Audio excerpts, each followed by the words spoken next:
Welcome to Not Your Typical Leadership Coaching, the podcast that builds on conventional wisdom and adds a fresh perspective on this ever-evolving field of coaching. Are you fed up with advice that doesn't really get to the heart of the matter or really get you? Whether you're a reluctant or seasoned leader, this podcast is for you. Embark on a journey of actionable insights, harness untapped potential, and learn to develop a mindset that will transform you permanently. Not Your Typical Leadership Coaching, where we shatter boundaries and awaken the confident and compassionate leader within.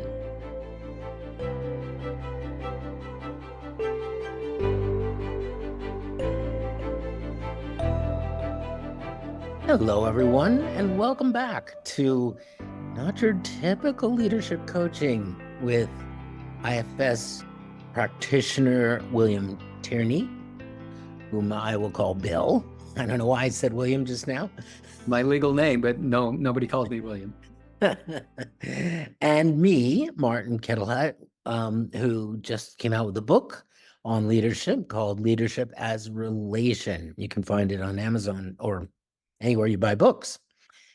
So there's a phenomenon out there, which I'm sure that you can see if you just take a minute and just sit back and look. And it comes up because Bill and I were talking about it as something I'm noticing in my life, which is this way in which we can settle for things at times. We get into, for various reasons, we'll talk about more. We get a solution to a problem or a way of doing things that is supposed to be an answer, supposed to be a resolution, and it turns out it leaves us somewhat frustrated, tolerating things that, aren't perfect and settling for the status quo. Yes. And for many of us, and for me for years and years and years, it was about the best I could do. It was to settle for less than what I wanted. In what area? Every area, but yeah, we could certainly be specific. Mm-hmm. Relationships, intimate relationships, significant other intimate relationships. Gotcha. Money, Mm-hmm. career. Yeah, we could land on any of those. Yeah. For me, it's in the area of socializing, a career, or even maybe earning mechanisms. Because I'm, it's not necessarily my career that I'm unhappy with, but the mechanism by which I seek to earn a living at it. And also, I think another big one for me is there's this domain of my life I would call like adventure and beauty. That I'm kind of, I would like to see that domain blossom more. And I'm currently kind of settling for, shorter vacations or lesser opera companies, things like that, right? Yeah, the area that you're talking about now sounds a lot like the category that I'll use many times with my individual clients, especially at the front end of the coaching relationship, where we're identifying the changes that they'd like to make in their lives. And I provide 4 different categories to use just as a starting place. And one of those categories is fun and joy. And so when I hear you say adventure and beauty, fun and joy seems to kind of go together. Another one very closely related, a third of the 4 categories that I use, I call self-care, which, while the Venn diagram crosses over a bit on self-care and fun and joy, they aren't especially one and the same. Right. Clearly, I mean, you can't go out and have fun and joy if you haven't taken care of yourself. But I can see how, some of that does overlap. It's not only fun and joyful, but it might be imperative that you get a massage, Right. And so the other 2, as long as I have mentioned the first, the number 3 was self-care, number 4, fun and joy, number 2 is relationship. And of course that's broad. That could be any relationship, and then there's profession or occupation or avocation. I just call it profession. And so, yeah, in my life, I have compromised, I have settled for, and then ended up enduring and tolerating conditions in my life that really weren't very satisfactory. And somewhere along the line, I learned that that made me a good person doing that. Hmm. So If that's what kept you in that place was, well, I guess I have to settle in order to be good. a good person, I go to if I can do the opposite of being selfish, self-centered and thinking about me, then maybe that's what it is that I'm driving it. Maybe that's who I'm trying to be. No, I'm not going to lay this all on the altar, pun intended, of Catholics, but I was raised Catholics, raised Catholic, and there seemed to be, that's what I was picking up from what I learned in Catholicism, is that sacrificing would be rewarded in the next life. And Mm, so mhm, sacrifice now to be mhm, rewarded in the next life. God loves that. God loves to see a sacrifice. Look, he loved his son sacrificing himself. So I need to sacrifice as well. So I think that's part of it for me. I wouldn't say that's all of it by any means. mhm. Something certainly worth exploring a little bit of. I think what gets me in this place of settling more often than not is that I'm looking for support in something that I might not have uh, expertise in, or a part of it I might not have expertise in. Like I'm a good coach and I have a solid business, but I'm not really into the marketing, let's say, right? Yeah. Yeah. So I hire somebody to help with the marketing, but they're not quite serving me in the way that I want to be served. Um, and I can see how this has happened in these other domains that I mentioned already too. Mhm. Um, and so I think what keeps me there is this, well, I thought they knew better. And yet here I am. So it's borders on a little bit of a martyrdom. Like, well, I guess I have to work with this, kind of thing. Um, but just for 1 second, I want to go back before we go further. When you were talking about these different areas, I remember of life that people want coaching in. And I think that's very helpful, to be able to say, well, look at these areas, consider what might be. That's very helpful that you give people I remember I did a book. It was a book called My Life in 5 Years. I have to look up the author's name. It was some sort of French name, if I recall correctly. And it was all just like from page one to the end, it was all questions to fill in. You write into the book. And she asked questions in about 5 different domains about the life that you see yourself leading. And so by doing the book, you create a vision, right, of the future that you want to lead. Mm. And I remember thinking at that time, and maybe this is just the rebellious teenager in me, I don't know. I remember thinking, well, I want to create my own domains, right? Yeah, I get that these are suggestive and helpful and probably very popular. And I remember that I even made a poster, right? And each of my domains had a symbol, and they fit together in the poster. And so I'm sorry that I don't have this I'd anyway. love to see that. Yeah. Show you. But the reason I wanted to mention it is just so that our listeners are, use both. Use those standard kind of breakouts of the domains of life to look at, but also feel free, like, to create your own domain. So I agreed with Bill at the beginning of the hour when he said, "Oh, beauty and adventure sounds like that fits in uh, fun and joy," which it does totally. Right? Those are the way I go for fun and joy is through beauty and adventure by Yeah. experiencing beautiful things and adventures. So yeah, that gives me fun and joy. Absolutely. Mhm. And I just want to leave the door open. If you want to, if the listener wants to invent a door, that's also cool.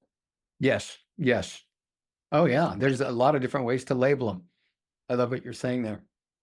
Yeah, and it's important because it allows you to emphasize or to prioritize or to see things through the filter that you want to.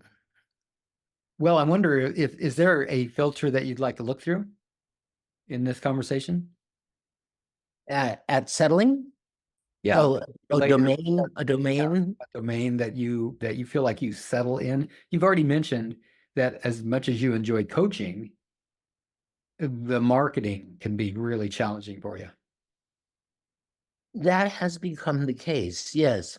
And this might be a topic for another uh, episode, but it didn't used to be that way. I'm not even quite sure what has changed. So, like I say, this is a little bit off topic, but it seemed like I never really had to go out and do marketing before. It kept itself going through referrals, through introductions, through natural networking.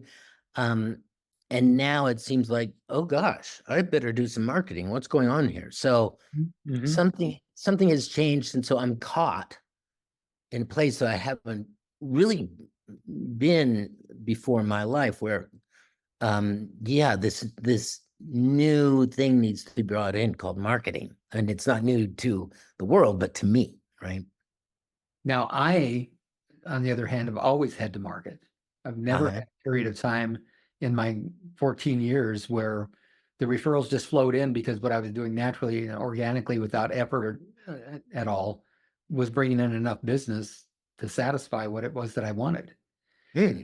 So for me, it's been I've done things that I didn't especially want to do. We had a conversation about this last week. Of course, I always do what I want to do, but there were parts of me that absolutely did not want to be part of a networking group, for example.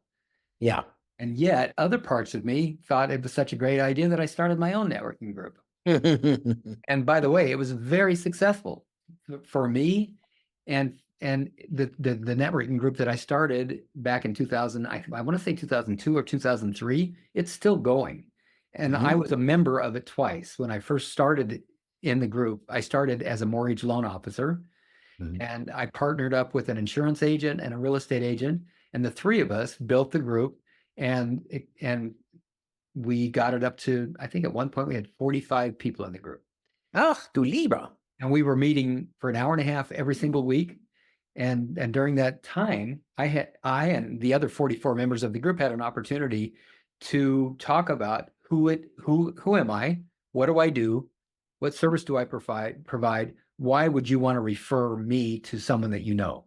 And so we had an opportunity to, in a very structured way, for an hour and a half every week for as long as you were in the group, Mhm. opportunity to basically train your sales force to go out and sell for you. And it was very, very successful. But I always dreaded going. I always enjoyed being there. Mhm. And then over the course of the next week, I would forget how much I enjoyed it, and I would dread going. I have things like that too, right? Right. Right. Well, was there a settling going on there? Like, Yes. Yeah. Yeah. I just wanted to sit in my coach chair coaching people. yeah. Didn't want to have to spend any time networking. Hmm. Of course, the reality of that is that until somebody knew I was a coach, nobody would hire me. First, they had to know I was a coach. Secondly, they wanted to know how I coached. Third, they had to begin to believe that I could help them with solve a problem that they had. This gets into an area of now I'm hearing clients from the past in my memory saying, well, yeah, I know I need an assistant, but if I get an assistant, then I gotta teach them how to do things the way I want. Yeah, Like being in a networking group that isn't giving you what you wanted out of it, or hiring a marketing person who isn't getting you the kind of results you want, or in the way that you want, or the kind of people that you want. There's plenty of them, but they're not that kind of thing. So this might be, and I've heard people say that about hirees, like, well, this is what I wound up with. So I think this is good that we take this topic and dig deep. So what, from your perspective, do you think is it that it sounds like there's an initial, I want something, but I want it a certain way. That's the initial Yeah, place where the problem happens. Is that right? it is. In fact, I wrote down the word negotiation very early in the conversation. The word negotiation popped into my head. And negotiation, let's just imagine I am looking for a new car. I don't know even why I want a new car. I just want a new car. So I might look in the paper, I might go online, I might jump in my car and drive to a dealership, park in front, and then just begin to walk around the lot to see if anything grabs my eye so I can get an idea. Now, very soon I might find out that what feels natural and organic for me in terms of making my decision about, number one, whether I even want to buy a car, doesn't really match the ideas of the people that are going to want to sell me a car. Yeah. I'm walking on their lot, and I've worked for car dealerships before. I was a salesman for 3 years. So I know that dealerships spend a tremendous amount of money on attracting people to their lot. And the story that I'm making up right now, I've just driven to a lot. I know that they're there. How do I know they're there? Maybe they've marketed, maybe they've advertised, or maybe they're just down a busy street and I drive by every day. But in any case, somehow some decisions that they made put themselves in a position where I thought to go there when I thought about maybe buying a car. Right. But now that they've invested all that, they want to make sure that they've got a system built that will capture the opportunity when it shows up. I happen to be the opportunity walking on the lot that day. So I'm going to be met by a salesman. And if I get lucky, I'll be met with an intelligent, personable, non-pushy salesman. And if I'm not lucky, I'm going to have to be with somebody that I don't want to spend the next 2 minutes with, let alone the next 2 hours if I end up buying a car, or 4 or 6 hours. So in this situation, let's look at it from the dealership's perspective. They have built the best machine they can to get me there and then to capture the sale once I get there. I just want to buy a car, maybe. I just want to make a decision. Do I want to buy a car or not? And to make that decision, I think that what I need is just to be able to look around and see the cars. And maybe the next thing that'll happen is if I see something I like, I'm going to want to have some questions answered about it. And so the negotiation begins.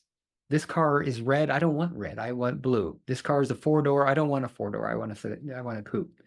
This car is blah, blah, blah, blah, blah. So now it's negotiating, but the negotiation starts in here, inside me, in my own thinking. I'm negotiating with myself. And it took this long in this conversation for me to get to internal family systems. Can you believe it? I was just about to say something about that. That's hilarious.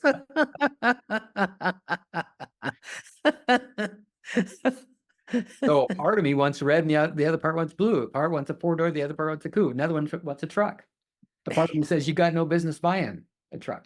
These are all parts. And then there are also parts that don't want to be a bother, or parts that love to do research, parts that don't want to piss off the salesperson, parts that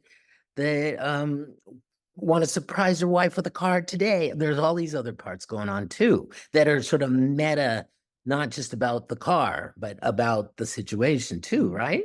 Exactly. And in the IFS model, there is a central core essence that's fully resourced and wise that ultimately will make that decision and be influenced and persuaded by the preferences of all those separate parts and their concerns. And their So internally, there's the very great potential of settling. If I've got, let's say, 50% of my parts that say buy a car and 50% that say don't, If Mhm. I'm going to buy a car, the 50% that say don't are going to have to buy into the vision, or they're going to feel like they're settling for what they don't want. That's already happening inside of me. So it could be said that unless I have good, solid self-leadership, unless I can provide my own parts with self-guidance, wisdom, and leadership, compassionate leadership, then I'm going to resent myself for every decision I make. Mhm. Mhm. Parts of So, me will feel like I'm settling. so let me just ask a question before you go on. The word negotiation came up in a powerful way. Is is that what you do with your parts, or your parts do with each other before talking to the salesman, or is this a different process than that? It can be both. It can be both. So having the conversation with the salesman may reveal the internal conflict around this decision. I may not be aware of the internal conflict because I've been dominated by a part that says, let's go drive to the dealership.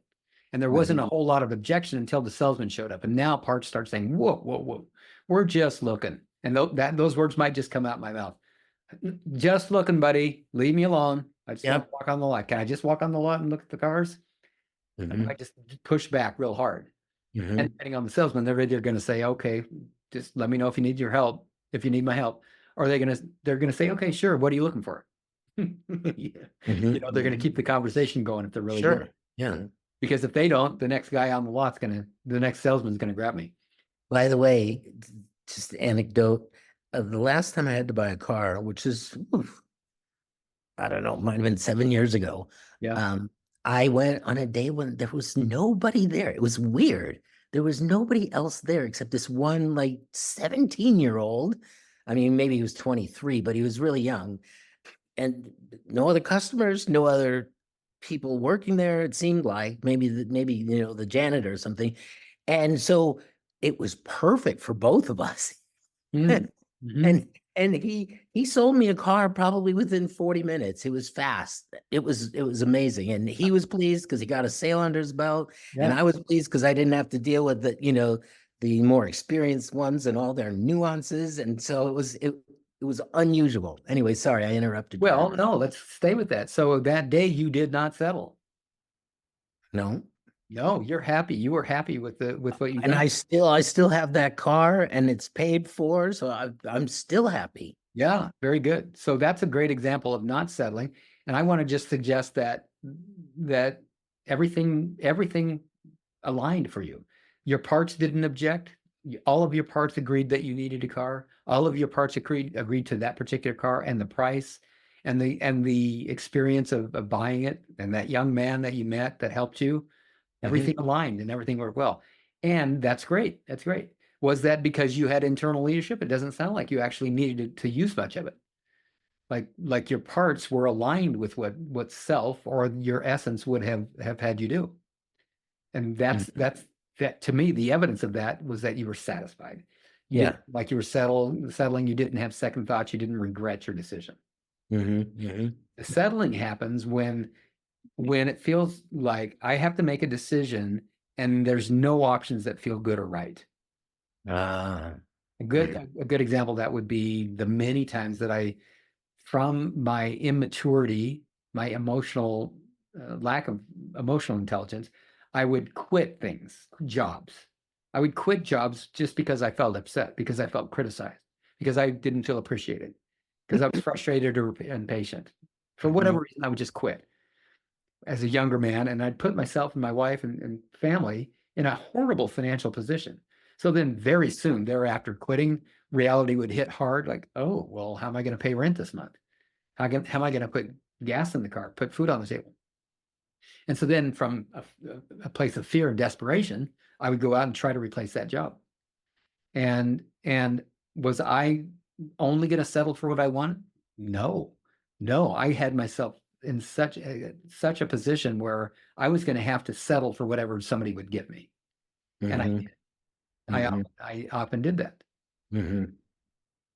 So the reason I think that this conversation is so important is so that we can learn how to not settle. even in those situations that, like the one I just described to you, where I take a job that I really didn't want, I'm settling for something less than I actually Yeah. want. Right. If Right. we go back to last week's conversation where we're talking about I only do what I want to do. Yeah. If I can get right with that in my own mind, if I can help my parts settle around the idea that this is the choice that I made, and even though it's not optimal, even though it's not exactly what I want, in this moment it's what I want because I've got all this fear, and this takes care of my fear, gives me a job, and gets me busy, knowing myself that when I'm busy, employed, making some money, I'm in a much better position to find what I actually want or to improve within the position that I just got to develop what it is that I want. So not, settling for something is only disempowering and I would say negative or a bad idea when you stay settled. Okay. So Settling. you might take the job because you really need a job, knowing that this isn't going to be forever. It's the best solution right now. And I'm not going to settle. I might move on in 3 months when I find something better. I just know that I need to do this now. Let me give you an example of exactly that. And this happened 35 years ago, Marty. I really didn't want to go back to the grocery business. I'd already worked for the grocery business for 12 years. And due to my emotional immaturity and lack of intelligence, I really had set myself up and I was absolutely desperate. Living in Spokane, Washington, I decided, okay, I'm gonna just go ahead and give myself back to the grocery business. They don't deserve me as a gift to them, but I'm gonna do that. And so I go around to all the stores that I've never worked for, and never quit before. And I say, hi, my name is Bill Tierney. I'm a journeyman clerk. I know exactly what I'm doing. You need me. When can I start? And they would say, yeah, sorry, we don't need any help, and we certainly don't want to hire a journeyman clerk. We're looking for minimum wage people when we look, and we don't need anybody right now. What they weren't saying is your attitude sucks and we don't want you around. You're entitled, you're arrogant, we don't want you. So big surprise, I wasn't able to find a job anywhere. And finally, 12 miles away from my house, I found a job with a company called Tidymans. They no longer even exist. And it was a box store, a grocery store, new concept at that time. And they said, the only position that we have is minimum wage. This is 1988. Minimum wage at that time in Spokane, Washington, $3.65 an hour. The equivalent of probably about minimum wage right now, 15, 16 bucks here. And we can't guarantee hours. It's going to be part-time, on call. You might come in and work for an hour on the graveyard shift. And if the truck gets unloaded and we have plenty of help, being the new employee, you'll be the first one to get laid off for the night. I was desperate, Marty, and I took it. And for the first week, I had the crappiest attitude because my mindset about that was I'm settling. This is what I want. I deserve so much more than this. I've been a store manager. It's kind of like that Will Ferrell skit on Saturday Night Live where he says, I drive a Dodge Stratus. You don't know who I am. You can't talk to me. Have you ever seen that? Watch it if you haven't seen it. It's hilarious. He gets mad at his daughter because she's back talking. He says, you don't talk to me that way. I'm a manager. I drive a Dodge Stratus, and they have this big fight at the table. It's amazing. Funny. Anyhow, that was my attitude. I don't take jobs like this. But I was desperate, so I took it. A week later, I changed my attitude when I realized that the people around me could use my help. The night crew that I was working on, they didn't know how to hold a box knife. They didn't know how to stock a shelf. They didn't know how to think the way my 12 years of grocery experience knew how to think. So I started teaching them, and I noticed that I felt better. Yeah. The more I taught them and the better I felt, more people came to me and asked me for help. And now the shift manager is noticing, oh, wow, things are happening. Good stuff's happening. Why is good stuff happening? I didn't know he was watching me. And he came up to me after the shift and he said, can you go part-time? Can I lock you in for 20 hours a week? And I said, yes, please. He said, great. It means an extra $1 an hour. So, and then 2 weeks later, word got out that I knew how to work in produce and I knew how to run the cash register. And they said, Bill, we've got a shortage during the day in produce. I know you're working at night, but will you fill in on produce? I said, absolutely, I will. I'd love to. And it means another $1 an hour. Now I'm up to 30 hours a week. And then the frozen dairy guy goes down. He ends up having to go to treatment. And they say it's a 40-hour job plus. but it would be journeyman wages plus an extra $1.50 an hour, which is, I don't know, whatever it would have been, $10 an hour now, and 40 hours plus overtime. Do you want it? Yes. And 8 years later, I was still doing it Mhm. and loving it. You know, almost every minute of that job, I absolutely loved it. So I settled it first. I had a shitty attitude at first about it, but as soon as my attitude changed, Mhm. opportunity began to show up. And what I had initially settled for, I actually generated from a real positive attitude. It sounds like whether it's in the negotiation, going into it, or whether it's once you realize, um, this isn't for me. I thought it was, but it's not. Or in your case, where at first it seemed like it wasn't, and then it became a good fit, that generating oneself to negotiate, to reframe, to take responsibility for the circumstances. Generating oneself seems to be the key to not settling. Absolutely. And I believe that a part of that is getting clear about what it is that I want. If the measure of whether I'm settling or not can only happen when I find I'm dissatisfied, that's a real crappy way of going about selecting something and being happy with it and being Okay, great. So there's a preventative medicine here. yes, there is. Yeah. So how do we get clear about what we want? And if you're like me and you come from a place of not ever learning how to get clear about preferences or even knowing it's okay to have them, Mhm, then you may only have what you clarity about what you don't want. mhm. Right. Okay. You're getting something. I'm going to pause here because I can tell you. Well, I can. I'm just underlining some notes that I had made earlier. So, for example, with regard to the marketing Yes. in the business, um, I think that's what, at first I go into it thinking I don't know marketing, so I'll do what you say. Yes. And now I'm going, well, it's not quite working for me. Could we do it a little bit more like this? So I'm negotiating, I'm generating myself, Yep. I'm being responsible, and and like you say, giving him information he needs to be able to better support me as my marketer. Yes. Yes. So yeah, having that clear idea in advance would, yeah, if I had had that before, then I could have given it to him then, and we wouldn't be where we are now. But now's okay. Now we're at the negotiating table, and it's my job to step up and make his work for me. And that's exactly what Meredith and I did. If you go back 10 episodes or so, you and I interviewed Meredith. And I'll retell the story just a little bit because it fits so well here. I was the one that said I hate marketing. And I said that because I had years and years and years of trying to make myself do what I didn't want to do in order to get business. Mhm. Uh, and also being lost and not trusting myself to know what I might be able to do. You would hear me say, I'm not a marketing expert. I don't know anything about marketing, and I can't afford to hire anybody that is an expert to do it. So I need to figure it out on myself, and I hate it. I hate marketing. So then when I hired Meredith and we began to talk, she gave me, let's just say, a half a dozen ideas in over the course of an hour.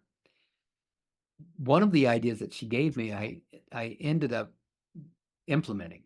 But in that first conversation, she said to me, "Why aren't you doing this? Have you thought of doing this?"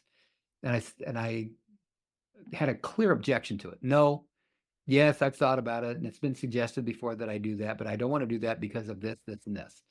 And she kind of shrugged her shoulders and said, "Okay, it would work, Bill, if you would just do it." Bill, I can't do it. All right, why not? Why can't you do it?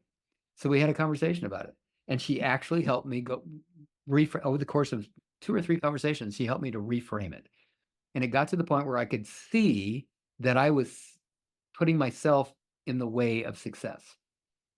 And I didn't end up compromising my integrity or my values in any way, shape, or form. It's just that some of the beliefs that I had that were stopping me, I found not to be true, that I had been accepting as the truth. Yeah. Yeah. Right. As a Yeah. result of that negotiation with Meredith, who absolutely knows her stuff when it comes to messaging to the niche client, to the target client, my niche, how do I get the message of who I am and what I do and how I help to them? What are the words that I use? How do I go about building a system to, like just on the car light, get the word out there so that people know I'm here, know where to find me, and know how to come into contact and into conversation with me. Now, how do I capture that business? All of that we walk through, talk through, and work through. And Mhm. over the last 10 months now, my business has never been better. Mhm. Mhm. And I think that the reason is because I have found uh, the perfect combination of my personality, my values, and really the perfect language around how do I describe what it is that I do to help the people that I want to help. I mean, I can see how this is also a question that people now that I'm listening in a new way, given our conversation, ask about their marriage, even or a group of people that they've become associated with, like the Rotary or a men's group or something like that. Yeah. Like, oh, I thought this was going to give me what I needed.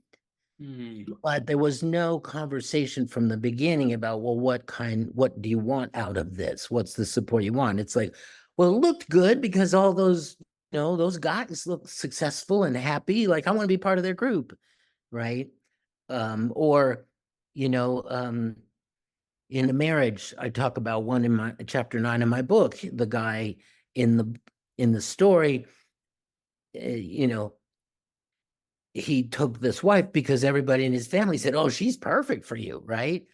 And so he thought they were right. They must be right. They know me better than anything, and they love me, and so their choice must be the right one. And it turned out she was attracted to the whole family because they were flashy, and they had a lot of money, and they were high achievers, and that's what she was looking at. And that happened to be one aspect of his family that Peter didn't identify with. He didn't. He grew up in that environment, but so anyway, a couple miles down the relationship, it didn't work anymore. Because he wasn't looking to just impress her with his achievements forever, right? He wanted a real intimate, mutually beneficial kind of relationship. So, here again, it's that the preventative medicine would have been a deeper conversation from the get-go about what are you looking for out of being married to me? And what am I looking for out of being married to you? What do I? Yeah. What's the future we see that would satisfy us both, right? And that conversation didn't happen. Setting up realistic expectations for both parties. Yes. This is what I want. These are my. We used to talk about this in accomplishment coaching, the 1-year coach training program that I went through. What are the conditions of satisfaction? Conditions of satisfaction. We're talking about COS. We're talking about exactly the same thing. What is it that I require in order to be satisfied in a marriage, in a job, in a career, in a situation? One of the mistakes that I made for years and years and years, and I think this is very, very common, is that I believed that others were more expert on my life than I was. Yeah. Therefore, I would defer authority to who I assigned expertise to. Yeah, I would never probably say about my life, but about marketing or about, investment or there are things that I would say somebody who's got a career who went to college for that probably knows more about that than me. Not about my life, but but here's what I'm saying. Yes. Yeah. I mean, I wouldn't sell myself as a marketing expert for anybody else, not by any means, but I've gotten a whole lot better at marketing because I've learned through my own experience how to market myself. I don't know how to market you, but I know how to market myself now, finally. And when it came down to making the decisions about what I would and wouldn't do in marketing, ultimately it came down to how does it feel inside of me to consider doing that? How does it feel to spend that kind of money? How does it feel to have that message going out? How does it feel to put someone on a mailing list, for example, under the how does it feel to make this offer to a potential mailing list client? And if it didn't feel good or didn't feel right, I could ignore it and make myself do it, but it wouldn't have felt right. I would have felt like I was settling. So I had to work through every one of those internal objections. And working through that just simply meant noticing there was a part of me that had a concern about doing that. Going to the part, finding out what its concerns were, and then either finding a way to address that concern so the part could relax and allow me to take the next step, or listening to the part and saying, hey, you're right, there's no way, we can't do that. You part are holding that line for me, and I really appreciate that you are. Thanks for screaming and yelling and not letting me do that. So if I am the expert in my own life, I'm the expert in my own business, I'm the expert in choosing relationships, for me, nobody comes anywhere close to being as expertise on me, my life, my choices as I am. And that might sound arrogant, but that's, in my experience, that is reality. I can go to a marketing person saying, here are my values. This is who I want to work with. This is basically the message.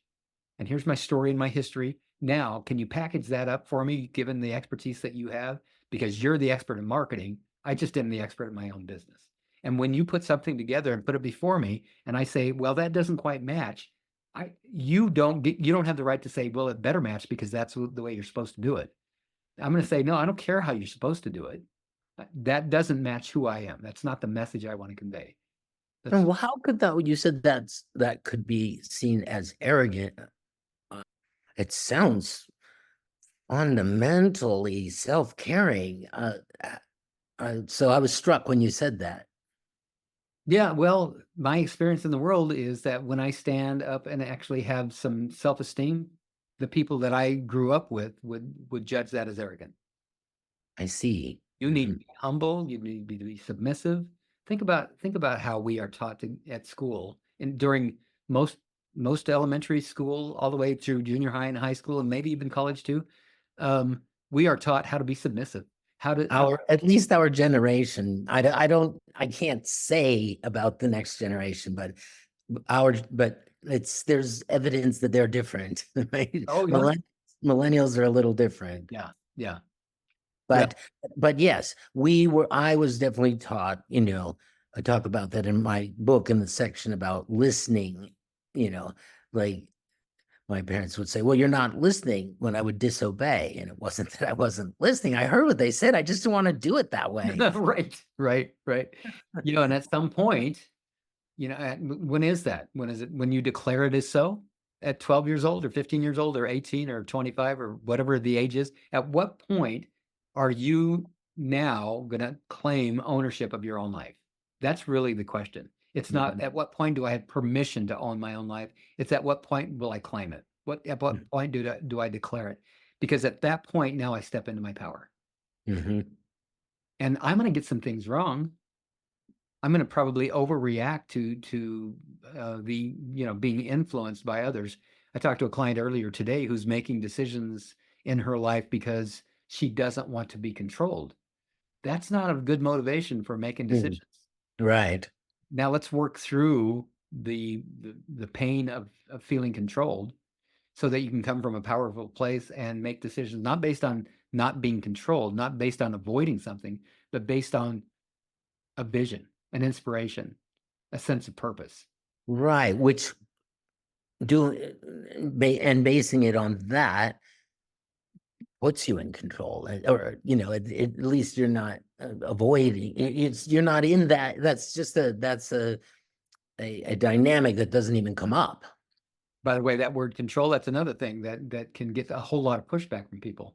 There's very little that we actually have control over, but that which we do have control over, we need to have control over. That would be ourselves. So So control is not a bad word there. Can I, and maybe the word isn't even control here, but am I the master of my own domain? And my own Right. domain is me, my life, my decisions, my choices, who I'm Mhm. with, how long I stay on the phone with a person, what I do when there's a disconnection thrown in the middle of a conversation.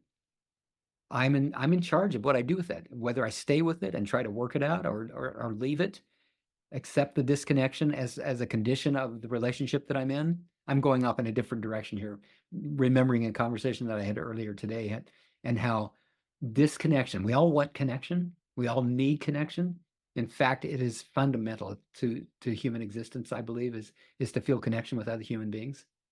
And when we lose that connection, we begin to feel some desperation. We notice it immediately that we've lost that connection. And so I've been looking for a long time at what causes that disconnection. And what I've come up with and came up with this a couple of years ago, and it seems to be true, is that anytime anything that's inauthentic is put into the space between us, there's a disconnection. Mhm. Sure. That makes sense. To reconnect, that inauthenticity needs to be addressed and repaired. So whenever we're settling, we're in an inauthenticity, Right. right? I'm saying this is okay when it really isn't. Right. Yeah. Now I can say I am settling. It's okay for now. Now that's still authentic. But if it's I'm settling and I'm a victim of this and this is the way it's always going to be and this is the best I can do, that's inauthentic. Gotcha. Yeah. We probably need to wrap up. I think we've been going for 40 minutes or so, 45 minutes maybe. All right. Another good discussion. Yes, it was. I enjoyed it. That concludes another episode of Not Your Typical Leadership Coaching. We hope you found inspiration and valuable insights to fuel your leadership journey. Remember, true leadership is not about you. It's about empowering others. Take your insights to heart and cultivate a leadership mindset that will transform you from within. Thank you for joining us on this quest to leadership excellence. Don't forget to subscribe and stay tuned for our upcoming episodes where we delve deeper into the art of leadership. Until next time, remember that you have the power to lead with confidence and compassion from the inside out.